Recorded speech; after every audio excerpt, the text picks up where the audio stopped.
Welcome to the latest edition of TV on the Net. That always gets me with that little background. You don't get to hear it, but I get to hear it when I start recording. Anyways, today's show brought to you by AmeriQ Credit Union for every day, for everything. Located next to Little Caesars at 3944 Route 281 in Cortland. By Right Angle Creek Farm and Marathon, all natural, pasture-raised Angus beef from our farm to your table. By the Cortland Voice, the exclusive media partner of TV on the Net. For all your local news and sports in Cortland County at no cost to you, check out cortlandvoice.com.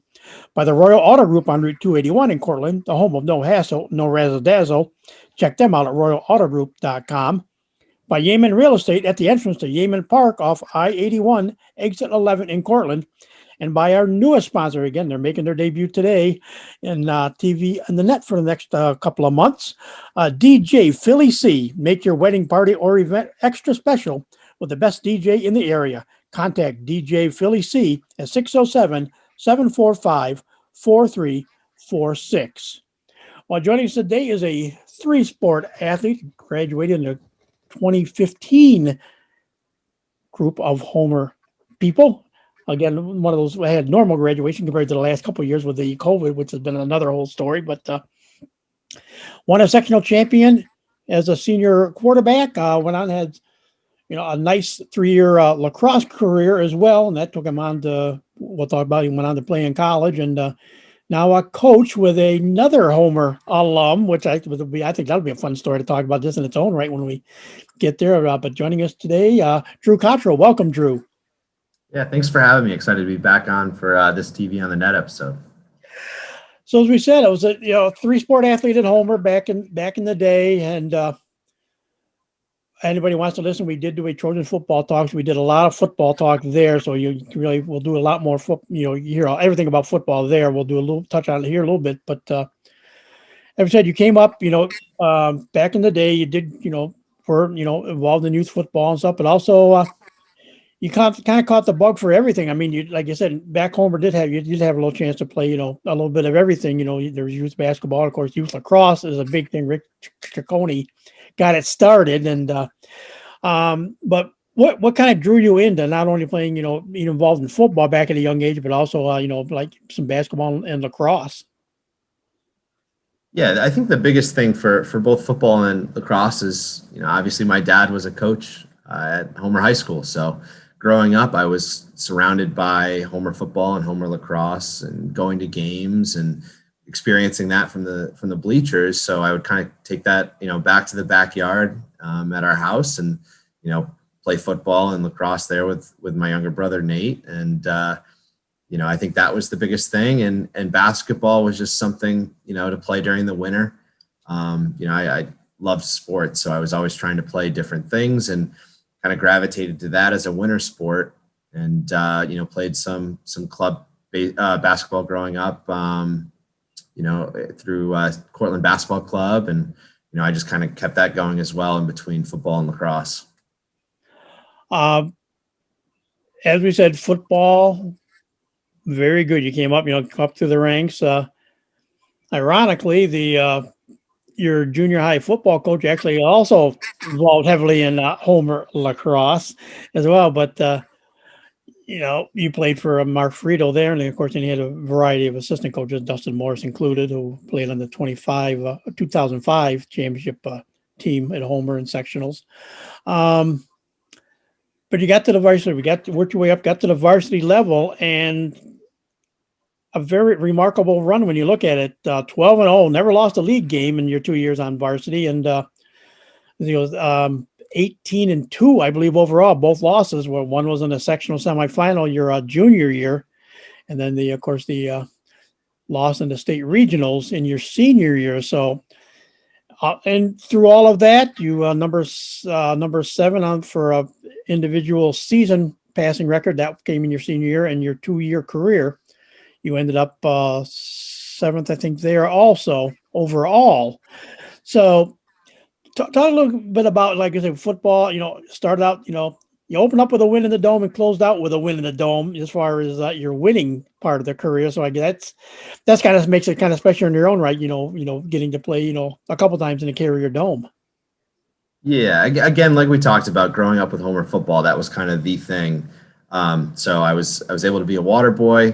Coach P let me do that growing up, and it grew obviously from the first time out that I can remember. I believe I tripped twice with the water jugs being so heavy out to that first huddle. And by the time I got out there, I don't even know how much of the timeout was really left. And obviously, playing junior high, JV, going to varsity, getting to play in the Carrier Dome there for the first game, and then eventually that last win that we had against Cazenovia in the sectional championship game my senior year. So Homer football was just such a great experience to be a part of, and I wouldn't trade it for anything.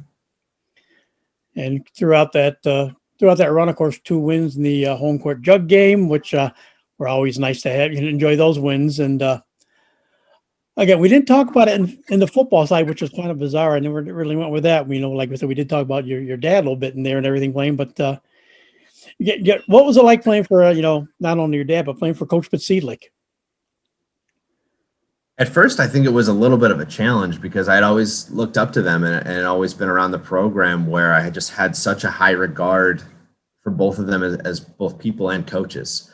So I think my junior year, I probably spent a lot of time worrying more about, proving that I should be the quarterback on this team and, have that kind of, have that role where eventually I think I just had to get used to just playing the sport, right? And just remembering, I can do these things, I've earned this spot, despite the fact, my dad's the offensive coordinator, I belong where I am and eventually just playing. And I think that helped me out a little bit later in my junior year. And then obviously my senior year, but, growing up, I got to, watch how they handled different Homer football teams and the way they'd coach, the way they'd prepare, the length that they'd go at their Sunday night meetings to game plan for that next week.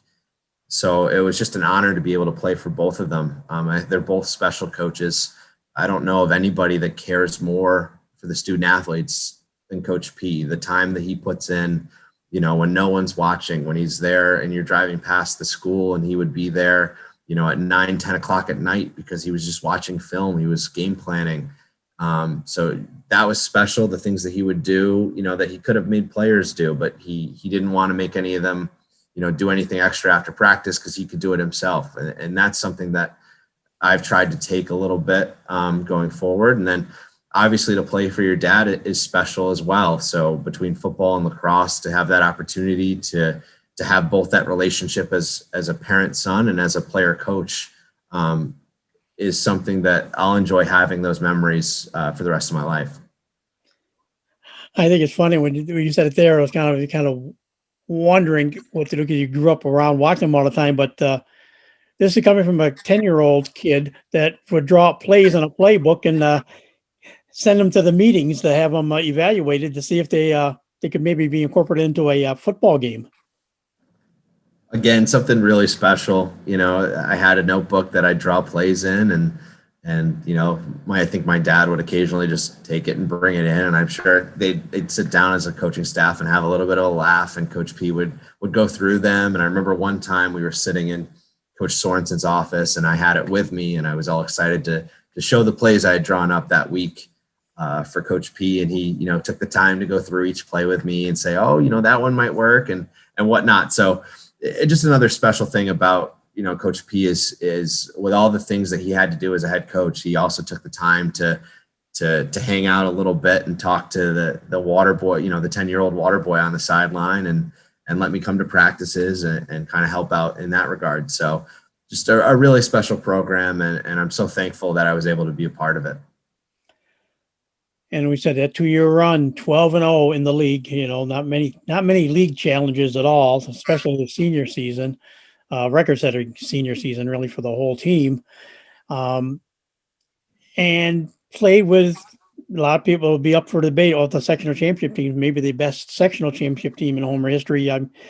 You played with the all-time leading rusher in Homer football history, Alec Bush. You had maybe the most talented overall athlete ever to come out of Homer in Jaden Gavidia. He could catch passes. He could run the ball if needed. He was a punt returner, a kick returner, just overall speed, could do just about anything. And then a line, among linemen, Matt Suits for 2 seasons, his brother Mark joining you for the senior season. you got to see a couple up and coming guys like Dylan Hotchkiss and Luke Sears. But I got a joke. I guess if you had a running mate through all these years of everything, and it not only was in football, but it carried over into the lacrosse season as well, was one Anthony Basile. Anthony and I were always and still are close. We both grew up playing, football and lacrosse together through the youth ranks, and his dad was a volunteer for our high school team, but he was also our coach growing up for youth lacrosse. So just another, very smart guy and a great coach, and taught us a lot about the game, where we were steps ahead of other youth programs because we just knew more, lacrosse IQ stuff. So Anthony was great to have. He was another leader out there for our team, along with those other guys that you mentioned. So he was another special part and a reason why both our football and lacrosse teams were so talented and successful throughout our time. You say volunteer assistance too. This goes to another realm that, of course, Homer football. He kind of came right around the time his oldest son Chris came to the team, and I've known him all the years I covered the team for the newspaper. He was on the sidelines. Jim Whitten, Dave Basile, again another guy, really a volunteer. On their lacrosse side, worked a lot with the goalies. Worked with guys on the defensive side to a degree as well. Two very special guys that don't have to, but have stuck around for many years with their programs, and really, I think Coach Whitten maybe is now a partially paid assistant, possibly at this point, but it's but for the most time, two guys that have given well over 15, 20 years of volunteer time to the Homer programs. That's just another aspect of why I think the programs are so special and it's twofold. I think both of them enjoyed, Coach Whitten still enjoys being part of the program, and Coach Basile enjoyed his time because of how great the programs were. And I think the programs were so great because of their involvement. Coach Whitten is someone that I think a lot of high school teams would be lucky to have as a head coach. And he was there and able to motivate us as athletes. And, he had obviously been such a talented football player that was playing at Boston College and had grown up in the area going to Cas. And he had a lot of insight, into being a great high school football player. And he was always there to give us a motivating speech before we rolled out there onto the field. And Coach Basile was there, to help with the goalies. Like you said, he'd help out with the defense a little bit. And just another great lacrosse mind to have on a sideline that we were fortunate to have. And again, other schools would have been very lucky to have. So again, your football career began in the Dome, an easy win over a Phoenix team that was struggling at the time, a convincing win in that game. And it closed out with that 2014 sectional title against, of course, one of the big rivals of the day, Cazenovia. So kind of what is it like to, the bookend your career in the Carrier Dome? Just special. Growing up in Homer, New York, I grew up going to maybe not so many football games, but a lot of basketball and lacrosse games in the Carrier Dome. So, you've been there many times growing up, and you walk through the doors and you're up in the bleachers and you're watching highly successful Syracuse athletics, take part in that arena. And then, eventually you're able and have the opportunity to step in there yourself. And it's kind of just the spectacle walking out on the turf field there, seeing the giant dome. I think that's such a special landmark of Syracuse, where you grow up and it's easy to pick out when you're driving, down there on 81. And, now you're stepping out on the field and it's bigger than, the stadiums you're usually playing at. And, the Homer fans are in there cheering you on. So just a special opportunity for myself and all my teammates at that time to get to play in there, both, like you said, that first varsity game for me, first one of that year for the seniors in that group. And then, to play there against Cazenovia in the sectional title is always the goal. So, that was a great experience as well. And we ended up playing there against Cazenovia my junior year in lacrosse too. So we had a few opportunities as Homer student athletes at that time to play in the Dome. And, I think for the most part, we made the most of it. Like we said, 823 yards that senior season. And the sectional win, the big sectional win. And of course, the Dome, always comfortable. Sometimes can be a little bit warm, especially in lacrosse season, can be a little bit warmer. But but everything ended. Your senior football season ended in probably one of the coldest days you've ever played in, up at Cicero North Syracuse. Went up against the power of the time. They had a big winning streak going, and it was a tight first half, but ended up falling in the regionals, the Section 4 champion Maine Endwell 27-10. It was a great challenge. They were super talented. They had been on a big win streak, and they kept that going, even after our game. Lots of very talented players. They had kind of a unique offense where they'd have some different guys that could run the ball, both with speed and then a really powerful fullback. And then their quarterback was also very good. He could throw the ball, he could run. So just a challenge. And that's probably, why they had that long run, is they had a lot of great athletes. They had a great coaching staff, and, we battled, and I think we just ran out of gas a little bit against a team that was a little bit bigger, a little bit faster than us. But I think we battled hard, and, at the end of the day, looking back on that game, we'd love another shot, but I feel like we gave a very good effort, and, they ended up pulling that one out, but it was a great challenge to finish off a high school football career. So football is in the rearview mirror. It's time to move indoors, and you haven't gotten to play in the nice new shiny gym that Homer has. You got to play still in the. I just kind of refer to it. Might as well be watching the movie Hoosiers. The old Homer gym. A big game meant the partition was open, and you'd open up the upper area for seating and to watch a game. But football, basketball is basketball at Homer. It had a couple good runs. They had a sectional run, just a couple years back. They had a sectional run deep into sectionals. Obviously, West Hill again in the way, which is just kind of ironic. It's West Hill again, but basketball it was different. I mean, but you had the athletes we talked about, like Jane Gavidia, and some of these guys we talked about in football were the same guys you played basketball with for a couple of years. I'm trying to think. Were you under Tabell years? Well, I'm trying to think who your coach. So Tabell was our JV coach. Sean Malone was our varsity coach. Yeah, you did have Sean then. So, but I mean, it was a team that never this big huge record, but it'd be a team that could battle, be around 500. Throw a scare into some people, but of course it was also the team that. Well, you guys owned Cortland in football. Cortland owned you guys in basketball.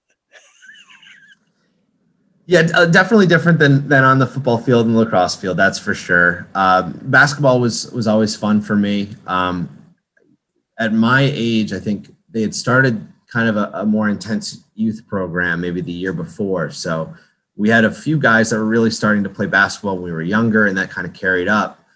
So, the grade above me had some talented guys. I'm thinking Rex Ryan was a very good player. Brian Cavalier, Darius Stevens, Igor was great. So we had some guys that were pretty good. And like you mentioned, I think Jaden played on the varsity right from his freshman year of high school, just because of how talented and athletic he was. So again, not maybe the strength of Homer athletics, but I think my senior year, we ended up winning enough games where we qualified for sectionals for the first time in a while. So we were pretty proud of that opportunity. We got matched up with a Janesville DeWitt team that had Adrian Autry and both Boeheim brothers. Didn't go well for us in that first round. I think we probably qualified as maybe like the 15 or 16 seed going up against JD, but just to get to sectionals was kind of an accomplishment in itself. So, again, maybe not a winning record or anything you're going to throw up on a banner in the gym, but it was still a fun experience and successful in that regard. Any games back in those days, that day you remember? Like I said, you JD was JD, of course, and they have always been that in basketball. Cortland had a good run going back at that point too, and but any games that kind of stand out to you remember? A few, obviously. The Cortland ones didn't pan out the way that we wanted to a majority of the time. JD was always a tough challenge. I'd say the biggest ones were that I remember a lot of is the Bishop Ludden games. So they had just won the states maybe a year or two before that. And we were, for whatever reason, we were in the same division. We were playing a lot of the Syracuse area or bigger schools. So Bishop Ludden had a bunch of talented guys. I think they had 2 guys on the time my senior year or junior year that were 6'7". So me being the 6-foot tall center for Homer basketball, matching up with a couple of guys that are 6'7", and both of them ended up playing, I think, Division II basketball. So it wasn't an equal matchup for sure, but just a fun opportunity to play against someone where, we really had nothing to lose. So just flying around, trying to make as many plays as possible, and trying to keep that scoreboard as close as we could. For whatever reason, those are kind of the games I remember. Moving on to lacrosse, 3 seasons of lacrosse. You played in the 2013, 14, and 15, the full seasons. You did come up, like you said, as a freshman near the end of the 2012 season, which is interesting in its own right, because that's the year that the team did go a little deep into the state tournament, actually falling finally, I think it was 10-8 to Penn Yan at the end of the season. A great opportunity to be a part of that team. And again, we were really just there to add some extra guys as practice players and, give the starters kind of the reps they needed, but then not too many to complete practice and get them ready to go. But to just be on the sideline with that many talented lacrosse players and kind of experience the varsity level. I think the first one we were on the sideline for was Skinny Atlas, maybe in the quarterfinals of that year. And just kind of experiencing, what that team was going through at practice every day, the focus level, the intensity, the energy level. I think it was big for our group to kind of keep that going, going forward those next couple of years, just to recognize the level of talent that we needed to be at to make it as far as that group did, where, they ended up beating a very good Cazenovia team that year in the sectional championship, a Salmon River team that has a bunch of guys that went on to be very successful in college. And then obviously a tough matchup with Penn Yan, but, that was, as far as I can remember, a Homer athletics team making it in the state playoffs to make it to that semifinal. So just a great experience to be part of that before kind of getting to step on the field and play myself.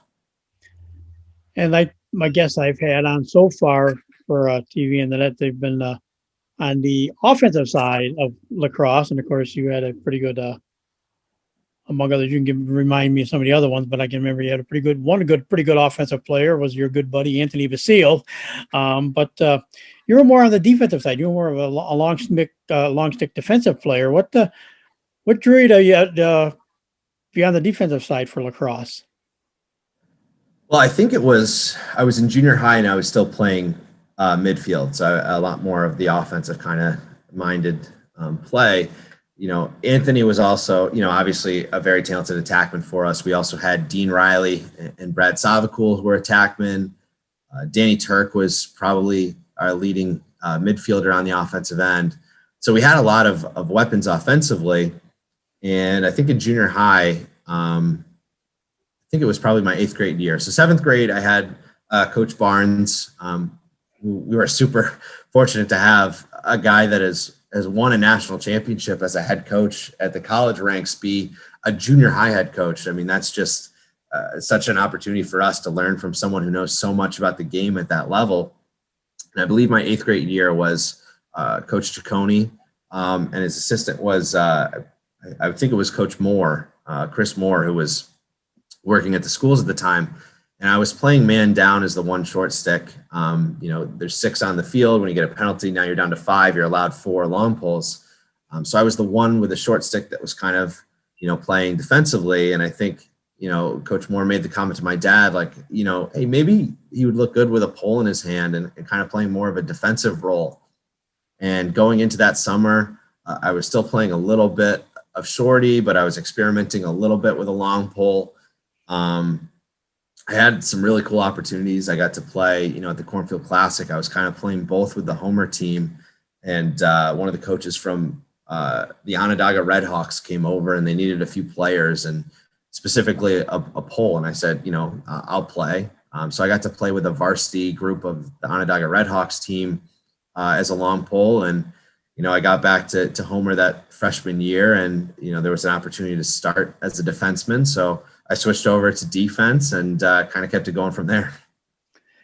And interesting enough, when you say you play with the the Onondaga team, then you're talking about playing with guys from the nation, and their style is a little different than what you even had at home and stuff. So what was it like to get a feel of kind of playing like quote unquote the way the game was originally intended to be played? The Indians are the Indians and the guys on the nation are just phenomenal lacrosse players. Yeah, I had a lot of great opportunities just growing up so close, obviously, to the Onondaga Nation. So that was kind of my first taste of it. Just the creativity that those guys were able to play with and the stick skills were just unmatched.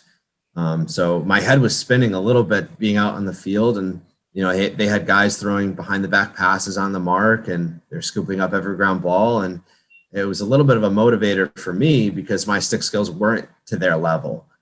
So I wanted to pick it up, to kind of match that. And then eventually, you mentioned Anthony Basile and I would take trips up to Lafayette, right on the border of, I think in Lafayette and the Onondaga Nation is an outdoor box field.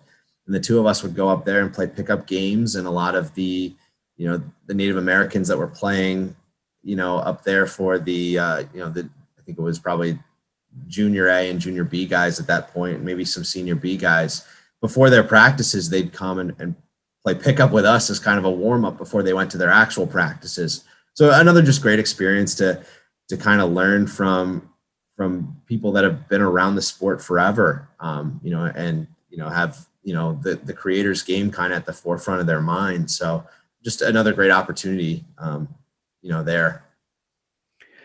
And of course, your sophomore year, 11-7 season, you'll see a common theme here. Of course, both the sophomore and junior years ended with a loss to Cazenovia, which is not a surprise, as good as Cazenovia was. But like you said, you throw in the mix there. You throw in a game like against Lafayette, and you've got guys like the Thompsons, the Bucktooths, the guys like that. And like I said, I was watching the NCAA tournament this one day. I watched the semifinals, and all of a sudden there's this long-haired braided player. Okay, Lyle Thompson. I said, oh yeah, I remember him. And he went on to play at Albany and stuff. And you think back to those Lafayette days. I mean, that was of all the teams. Yes, JD was always tough to play against. Cazenovia was always tough. Skinny Atlas had Ron Doctor coaching him, and of course, Doctor, outstanding coach and player in his day. But Lafayette was a benchmark. How do you stack up against a Lafayette team with the players from the reservation? There were a lot of them went to the high school in Lafayette. I can remember a lot of those Lafayette games and just the talented players they have. I remember watching both Lyle and Miles play against Homer, growing up. I think I was probably in junior high at the time, and watching those guys compete in high school, and you could just tell there was something special about the way they played, and their athleticism, creativity, their stick skills were just better than anybody else out on the field. So that was always, a great matchup. And I was able to match up against guys like Matt Bennett, who went on and won national championships at OCC and I believe at Limestone. He was a great challenge as a matchup a few years. And then another year, I think my senior year, was Percy Booth, who's currently a midfielder and has started as an attackman at High Point, a Division I program. So they obviously had a ton of talent, and to play them, and like you said, the JDs and Cazenovias and Skinny Atlases and West Hills that all have unbelievable Division I lacrosse players. It's such a cool place to be, kind of there at the birthplace of lacrosse. So the talent at some of the small schools that we would be able to play was such a cool experience to grow up against and watch the guys that I competed against and with, play at highly successful college programs, and a few of which are playing in the PLL, the professional league now. And of course, another team, like Lansdowne, remember schedules, another team that your dad always found a way that you played was Carthage. Carthage is another, and Coach Cottrell is such a great coach, and it's such a historic program, obviously, with the Powells. And they always have highly successful players up there. For another similar to Homer, it's a smaller school, and and there's such a lacrosse history there that it was always, obviously a farther trip depending on if you were going there or they were coming to you, but a special game each year. So that was another great experience to be a part of. And of course, Homer Cortland. Well, overall, you had pretty good success. Actually, the sophomore year was the year you split. They won the first time around, the first time you faced them, 12-10. And the game, then you come back and won the second one 13-4. And then, of course, you won both games in your junior and senior years. But so actually, the one time Portland did get you by a couple of goals. I don't know if that was the one that I remember. I remember in the past, we talked to John Spallone every so often after the Cortland games. And as much as, you guys owned them in football, you owned them in football, but it was always had been kind of a tight rivalry. In basketball, kind of leaned more towards Cortland. Cortland lacrosse, John Sloan kept saying, we want to get to Homer's level. You were kind of like their benchmark. If we could get and compete with Homer, our program was heading. But you're talking about they had guys like, that played in the past, like Joel White, who's playing pro hockey, playing pro lacrosse now. So, I mean, it's interesting that you guys were a benchmark for your biggest rival. Yeah, and I remember the disappointment we felt after losing to Cortland that first time my sophomore year. And it's actually something, you mentioned Jake Plunkett before as the head coach at Muhlenberg, and, he has a club lacrosse team called Black Widow that's down out of Reading, PA. And one of the coaches for currently the group that's going to be juniors in high school is Andrew Potter, who was probably the best player on that Cortland team. So we joke about those kind of games, all the time. So obviously it was disappointing, but it's also cool in that regard to think that our rivals were looking at us as kind of that benchmark, like you said, of the level that they need to get to. So, it maybe doesn't have the same effect as maybe the home court jug does for football. But obviously, the rivalry was still there. So after that junior year, again, ended up losing to Casanova. So it had to be a sectional game at some point in there. It was, one of the rounds of sectional lost at 16-5. Next year is the best of your 3 years on the varsity, 14-6. Again, and that's one where you came through, and I think this was the sectional run, because when you see Watertown IEC, it's usually starting somewhere where sectionals usually started. You beat them, then you beat Skinny Atlas, which was good, and then you end up doubling up Lafayette. And then, of course, it's Casanova and their powerhouse program ending that junior season. The junior year was such a great season where I think we were solid through the regular season. We had some big wins like the Carthage win.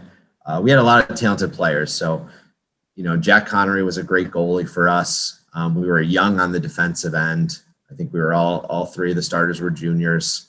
And then really the two, and even at attack, I think all three starters were juniors with, Anthony, Dean, and Brad. And I think the biggest thing for that team was Jake Gray, who went on to have a great career at Nazareth. And then Chris Brown, who was a great D-Midi at RIT. That's obviously, turned into a powerhouse in Division III as well. So we had those guys that kind of led us, and, we did all right, and we qualified for playoffs, and we were kind of a mid-seed. We pulled off a win against IHC, like you said. I think it was a close game, maybe 1-goal game.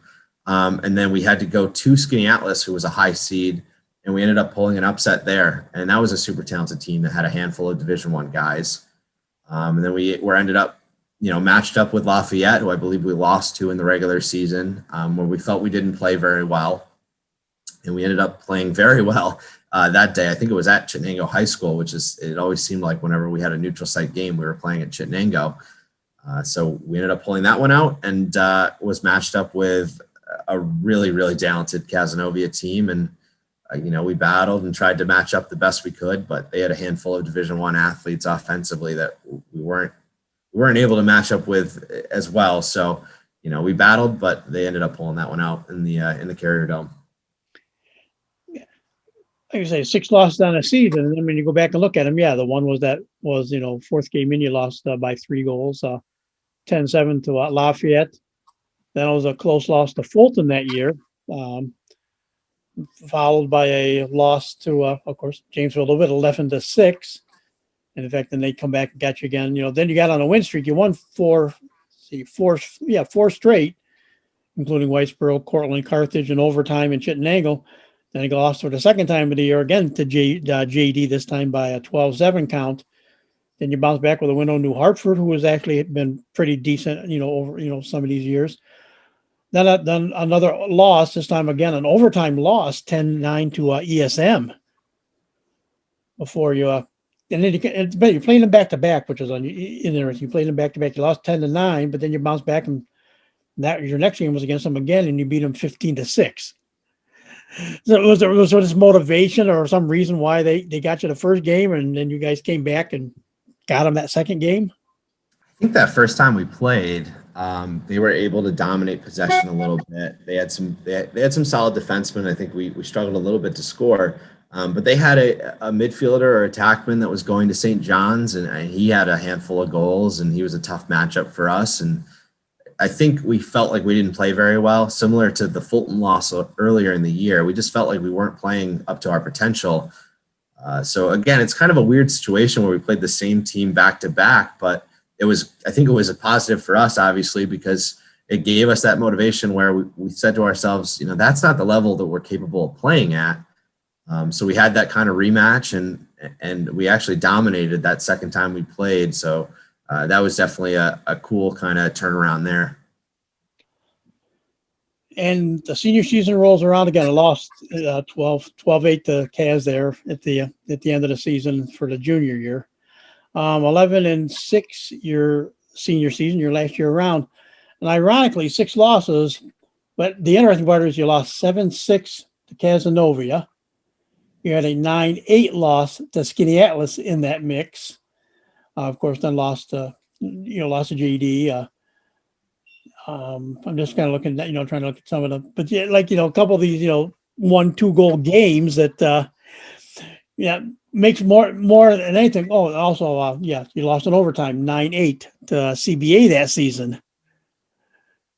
A lot of close losses, and I think that's where we knew we were a good team, and I think sometimes we just weren't able to pull out the tight ones, and we weren't able to get the stops or the goals when we needed right at the end of the game. So, we ended up being seated a little bit farther down than we felt like we probably, were talented enough to get to. And sometimes that's just how it happens in the sport, but we definitely were a talented team, and, we had some great games, and, again, we ended up being matched up down the line with a really talented West Hill team that had, Casey Rogers, who is playing Division I football at Nebraska. They had Ryan Zimmerman, who ended up starting as an attackman at Providence, I believe. And then I'm blanking on the name here, but they had a midfielder that was going to Loyola and ended up playing there as a second line midi for a Loyola team that was in the NCAA championships, year after year. So they had some talented guys for sure, and they got the better of us there in the sectional playoff game. So, like you said, you're a defensive guy, and you said Jack was in goal. Was your goalie a lot of times. Who are the guys that are back on the defensive side with you? We've kind of talked about the middies and the attack. Who are your compadres on that defensive side most of that time? It was a cool experience because I actually ended up having 3 different goalies my 3 years on varsity. So my sophomore year was my cousin, Jonathan. He was obviously a super talented goalie. He ended up going to play Division I lacrosse. Then it was Jack Connery, great team guy, a great leader on the defensive end, made a lot of big saves for us. And he was pretty patient with a lot of younger guys that were inexperienced there. And then senior year was Mark Suits. Who kind of had to fill in that role and grow up quickly, and then obviously played great and had an awesome junior and then senior year. So those were the goalies, and defensively, when I was pulled up as a sophomore, Patty McSherry was pulled up as well, and the two of us kind of had played together all the way through on the defensive end. So we had guys like Brad Sierra and Paul Suits that were defensemen with us. They were seniors when we were sophomores. And then going into junior year, we actually had Rob Kornberger, who had transferred in from Sparta, New Jersey for one academic year. So he played football with us, and then lacrosse, he was starting back there with us. And then my senior year, it was both Joel Christopher and Scott Walter that were back there with us as well. And then, throughout that time we had, Homer had a lot of two-way middies, so guys that were playing defense and offense, but my senior year, I remember we had Adam Raymond and Alec Bush that we convinced to come out and play lacrosse, and they were defensive midfielders just because of how athletic they were. And we'd get them the ball, they'd clear it to the other end, and then we'd get our offensive middies on the field that had a little bit more history in lacrosse and a little bit more stick skills at that point. All right. So as you're going through your senior year, like you said, you had a real good senior football season, and of course lacrosse. You were building your name as lacrosse. Were you looking more to play lacrosse or football when you were looking to move on to college? I think I was kind of open to whatever. Obviously, a 6-foot center in basketball isn't going to get recruited, so that was out of the picture. Football wise, I think I was kind of the perfect, high school quarterback for Homer's offense. I was able to kind of, call the plays, kind of make sure everything's going right. Everyone knows where to go, do the proper football footwork and get the ball back to Alec Bush or, whoever else I was handing the ball off to. And occasionally, have that play action fake where the defense maybe bites on that and then throw it over the top to a guy like Jaden. I think I loved football, and I think Homer football was such a great experience that, I might not have had the talent to go play football in college. Maybe I did. I obviously, Coach P would come and tell me, I got different letters from different Division III coaches in the area. But the recruiting was a lot more intense and a lot bigger in lacrosse. And to be honest, it was the sport I always loved to begin with. So, maybe the Homer football experience was better just because of the history there. But lacrosse, standing alone was the sport I enjoyed the most. So that was kind of the sport I was looking to play. And I was fortunate enough to get recruited by a handful of really good schools. And, that was kind of the route that it ended up going with. And you ended up going to Stevens, but who are some of the other schools that were looking at you? A lot of the upstate New York schools. So it was a lot of, so Nazareth and St. John Fisher, both in Rochester, and then Ithaca College. Those were kind of the main four, which is a little bit funny in that all four were in the same conference, the Empire 8 at that point, before Ithaca's now switched over to the Liberty, and now Stevens is in the MAC. But at that time, they were all four in the same division. But it was kind of a unique experience, obviously, because all those coaches in upstate New York knew my dad. So, going through the recruiting process, it was kind of a unique thing where, they had that history with my dad being from a successful program in Section 3, where the Stevens coach probably had never met or knew of my dad before. So I think going through that process, I felt comfortable kind of wanting to go off on my own a little bit and kind of create my own experience with something new down in Hoboken, New Jersey, which is, a city that's way different than small town Homer, New York. So that's kind of where that came from. And like I say, yeah, it's for, a layman, it's maybe tough to compare just how good of a lacrosse player you are compared to, in football, you had numbers, you put numbers up. Like you say, in lacrosse, you're a defensive guy, so it's totally different what people look at to say, yeah, you're really a very good defensive player. So it makes it a little bit more interesting on how you get it. What do they look for in that case? As far as being a defender. I think the biggest things are I think the ability to limit your matchups throughout the year. So I was fortunate enough to play against some great competition, game in and game out in upstate New York. And I was typically matched up on, one of the better offensive players for the other team. Usually it was me and Patty. We'd have probably the other team's two best, and just depending on size and speed, we kind of match up that way. And, that was kind of the biggest thing is, all right, I got to limit my guy to not, scoring the ball very much, not being able to pass the ball for assists. Like you said, it's not as easy as saying, well, he scores a lot of goals and he scores a lot of assists, or he wins a lot of faceoffs. So it's easy to tell, if you're a good player or not. Sometimes it's more of just, how well they can match up with different body types, different athletes. And I think that's the biggest thing. Can they clear the ball? Do they have a competent stick where, if they pick it up, they're going to be able to clear it and retain possession for your team. So I think those are the biggest things going into it. And those are kind of the same things that I look for when I'm recruiting nowadays. And your career at Stevens was an interesting career to say, if nothing else. It was a lot of highs there, but also at the same time had to battle through a few injuries, which in a way led you to what you're doing now. Yeah, definitely. It was a full lifetime of experience, really, in 4 years there. I got to campus and was playing for a team that was just outside the top 20 in D3. So a very talented program. I got there and I was at the bottom of the depth chart. Right from the get-go. I remember being on the sideline and we were scrimmaging Division I Wagner in the fall of my freshman year, and my coach had the depth chart on his kind of just on like a piece of paper there that he was reading, and my name was on the very bottom. So that was kind of a motivating factor where, growing up in Homer, I was obviously one of the better players. I'd been around the game for a while, and then you go off to college and you realize, wow, there's a lot of talent out there, and you're no longer kind of the big fish in the small pond anymore. So, I was able to kind of work my way through that freshman year, get acclimated to that level of lacrosse. And by the end of my freshman year, I was able to start on our man down unit whenever we got a penalty.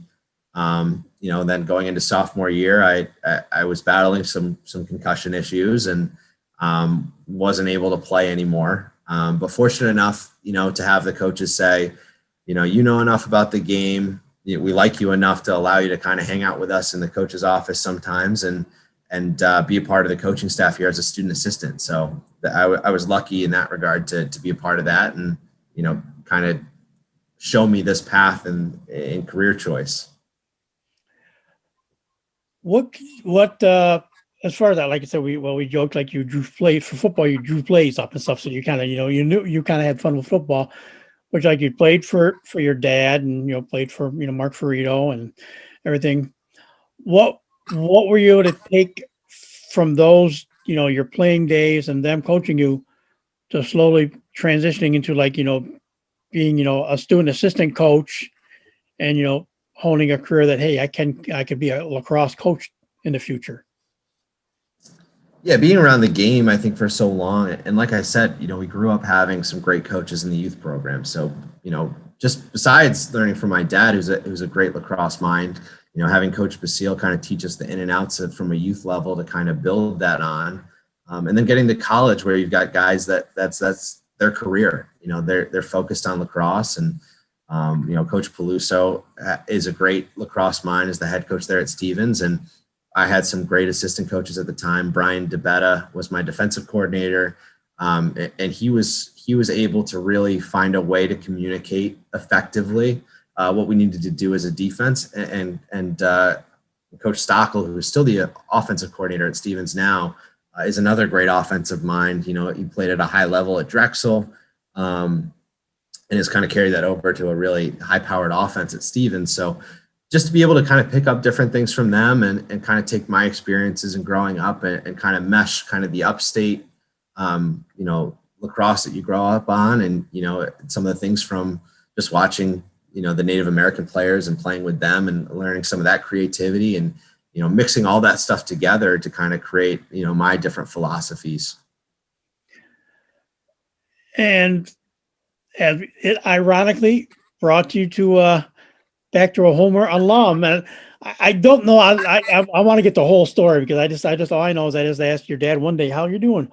Oh, I got a phone call and I was asked how Drew was doing. And I said, he's doing good. But he said, what do you think he'd like to coach? And of course, the guy he's having a conversation with is Jake Plunkett. And Jake had rebuilt, started one program totally from scratch. And of course, leaned heavily on Central New York players at the time to do that. But build Albright up. And now, like I say, now at Muhlenberg, and he's kind of in that rebuild mode phase again, showing that he's done that. So he's there, and you're his assistant. How did the whole thing come about that you and Jake ended up coaching together now?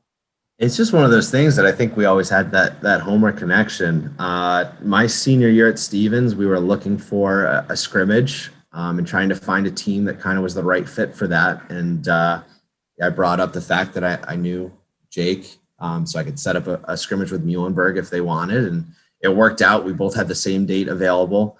And at that point, I think he kind of mentioned, like, if this is something you want to do, just keep an eye out in case I have an assistant position open up after the year. And it just so happened that it worked out that it did. And I was able to go down there and meet, Coach Plunkett, and then, the other assistants, Coach Stone, who's our defensive coordinator, and Coach Winter, who was there at the time. So it was just one of those things that it was the right fit and the right type of program. And I was really lucky to kind of latch on there. And how's that relationship work with you guys? being former Homer players, you say Jake, of course, went to Syracuse, and I never realized it until I actually did the podcast, the TV and the Net podcast with him. I guess still got him on the football side, but never realized he had the success at Syracuse, national championships in that run while he was there. Went on and, like you said, rebuilt Albright into a team that started making the playoffs and doing the same thing in Muhlenberg. But he also threw in a couple of years of pro lacrosse in there, and of course won a title as a pro lacrosse player. It's just kind of so how's that work with a guy that it's amazing, like you said, it's been amazing the success he's had, that now you get to be part of what you guys are trying to build now down at Muhlenberg. Yeah, I think it goes all the way back. So I remember, I think my earliest memories that I have of Coach Plunkett were, going to Coach Cicconi's youth lacrosse camp in Homer. So, he'd have current college guys and guys that were just out show up and help out. And Jake was one of those guys. And it was always the coolest thing, because at the end of that week, you'd have an Olympic style day where, you'd all compete and try and, who had the fastest shot, who had the most accurate pass, who could run the fastest, those kind of things. And at the end of it, the coolest thing was always, how fast was Coach Plunkett going to be able to shoot this year? Because he's a guy that was still able to bring it and still to this day is able to shoot, over 100 miles an hour.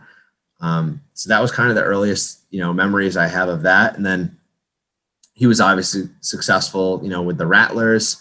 And then even as a coach, he was on the sideline with Coach Barnes when they won the national championship, and I think he was there for 2 national championships at Cortland before he moved on to Hampton-Sydney. Then, like you said, built the program at Albright and had them successful right away. And then took over a Muhlenberg program that was struggling at the time and just didn't have the right players and the right people in place. So to take over a program that was struggling to get 2 wins a year, to now a point where, we're right outside the top 20 in Division III, it's just a special experience, and I'm really lucky to be a part of it. So what's your day like now as a coach? I mean, well, obviously last year it was COVID, so it was a whole different, whole different animal of trying, just to do anything. And I know a lot of your recruiting, you do want to go and watch guys, but a lot of it is on tape too. Is that kind of what you really, all you could do, as far as, during the COVID year, looking for players, just kind of scour tape after tape and hope you'd maybe catch somebody playing somewhere once in a while if you could? Yeah, it was an interesting kind of change, during the year. Obviously we spent a lot of time game planning and kind of figuring out things that we need to do as a program to win games. But a big piece of being a college lacrosse coach is recruiting and having the right players. So obviously COVID threw a wrench in the whole system there, where, like you said, it was a lot more of, a lot of events were being canceled. Teams weren't able to play because there were certain guys on the team that had COVID.